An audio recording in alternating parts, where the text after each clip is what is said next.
सोबत असेल जाणीव। रोखोक बातम्यांसाठी पाहत राहा जाणीव मराठी। होऊ द्या जाणीव। लाईक करा, शेअर करा आणि सबस्क्राईब करा आपल्या हक्काचे चॅनल जाणीव मराठी।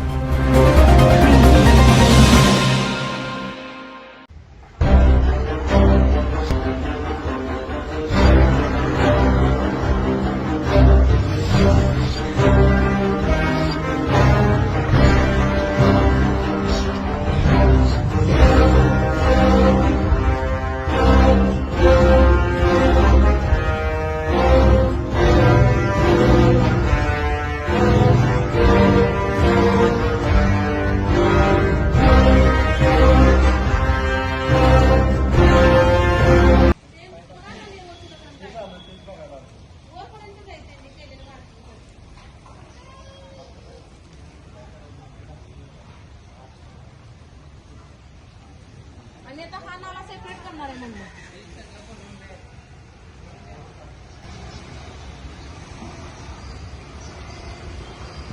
आणि इथे चेंबर नाही करणार आहे, हे सेपरेट गटर काढणार आणि त्याची सेपरेट गटर काढणार। आता हे कुठून काढणार? पाईप आले पाणी सुटायचं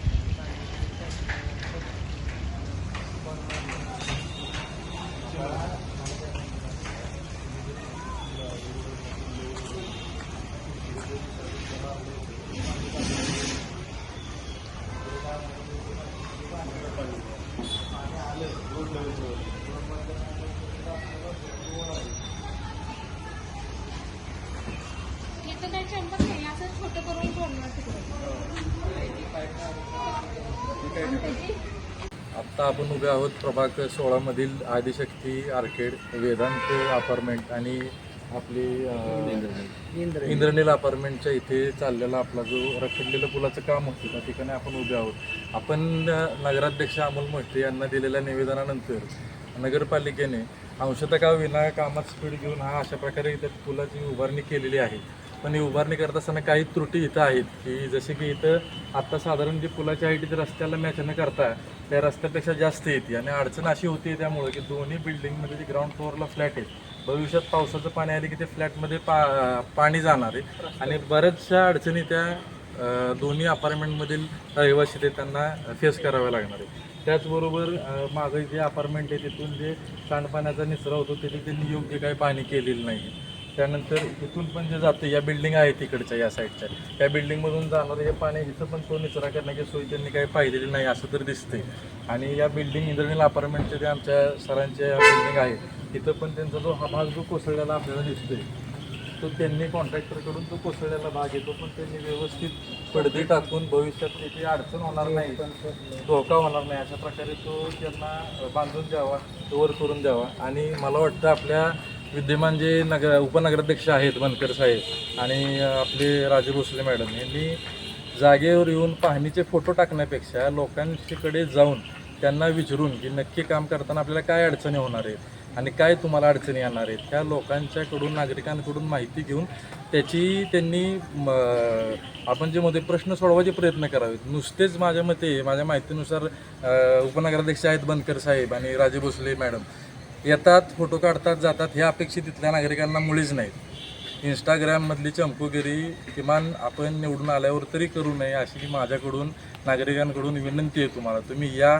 नक्कीच फोटो काढा, इंस्टाग्रामला टाका, फोटो फेसबुकला टाका आणि तुम्ही काम करताय चांगले ते आम्हाला मान्यच आहे। पण हे काम करत असताना या काही अडचणी होतात, तुम्ही वेटीस धरताय, ते का वेटीस धरताय हा प्रश्न आहे। त्यानंतर आला, दोन शब्द बोलला, विचारला काय अडचण आहे, काय अडचण समजून घेतल्या, त्यानंतर नागरिकांना समजून घेऊन कॉन्ट्रॅक्टरला सूचना दिल्या, त्या अशा अडचणी मुळात येणारच नाही आहेत आपल्याकडे। तर ह्या मला विनंती आहे की जसं नगराध्यक्ष साहेबांनी लक्ष घालून या पुलाचं काम सुरू करून दिलेलं आहे त्याचप्रमाणे उपनगराध्यक्ष बनकर साहेब आणि राजू भोसले मॅडम यांनी येऊन त्वरित या कॉन्ट्रॅक्टर आणि नागरिकांच्या अडीअडचणी समजून ते प्रश्न मार्गी लावावेत आणि ज्या त्रुटी राहिलेल्या आहेत, हाईट असेल पुलाची, सांडपाण्याचा निचरा असेल, पडलेला भाग असेल, त्याच्यावर लवकरात लवकर मार्ग काढावा आणि आम्हाला आंदोलन करण्यास भाग पाडू नये एवढी आम्ही मीडियामार्फत आपणाला सर्वांना विनंती करू।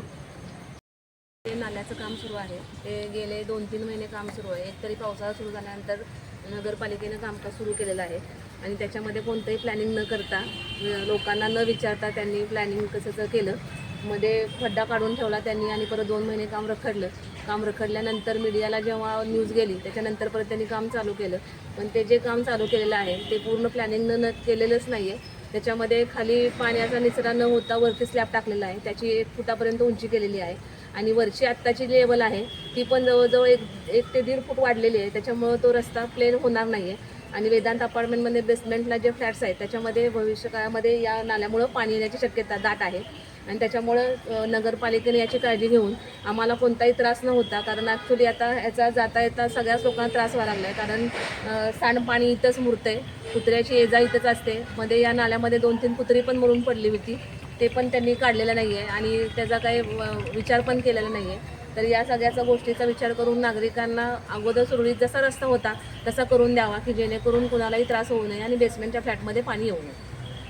रखडलेलं पुलाचं काम आता सुरू झालेलं आहे. त्या पुलाच्या कामामध्ये आपण पाहू शकता की रोडच्या लेवलपेक्षा हे पूल वरती गेलेलं दिसतोय आणि त्यामुळे मग त्यानंतर ह्या पुलाचं बांधकाम पूर्ण झाल्याच्या नंतर गाड्या कशा पद्धतीनं जातील त्याचा आपण विचार करू शकतो.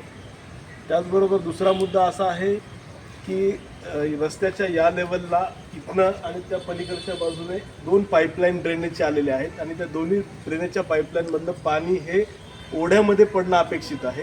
परंतु आता ओढ्याचं भिंत बांधून पूर्ण झालेली आहे आणि पाईपा इकडच्या बाजूला आलेल्या आहेत. तर ते सांडपाणी त्या पुलामध्ये कशा पद्धतीनं व्यवस्थित पडणार या बाबतीतला आम्हाला काहीच माहिती इथे उपलब्ध होत नाही आहे. त्याचबरोबर तुम्ही तिकडच्या बाजूला पण पाहू शकता, तिथनं पण आलेली जी पाईपलाईन आहे ती या ओढ्यामध्ये मॅच कसं करणार आहे त्या बाबतीत काहीच आम्हाला माहिती नाही आहे. का असंच ते सोडून देणार आहेत का पाईप जोडणार आहेत त्या बाबतीत कुठलीच माहिती आम्हाला मिळत नसल्या कारणाने आम्हाला त्या बाबतीतलं चौकशी करणे अपेक्षित आहे आणि योग्य पद्धतीने हे काम होणे अपेक्षित आहे. तेवढीच अन्यथा आवाज उठवला जाईल. अडचण म्हणजे असं आहे की आता जे राहतात लोक त्यांना तर त्रास होतोच, पण जे आता तुम्ही बांधकाम जे केलेलं आहे ते जरा चुकीच्या पद्धतीनेच केले, तर ते सगळे व्यवस्थित करून पूर्ण व्यवस्थित करून द्यावं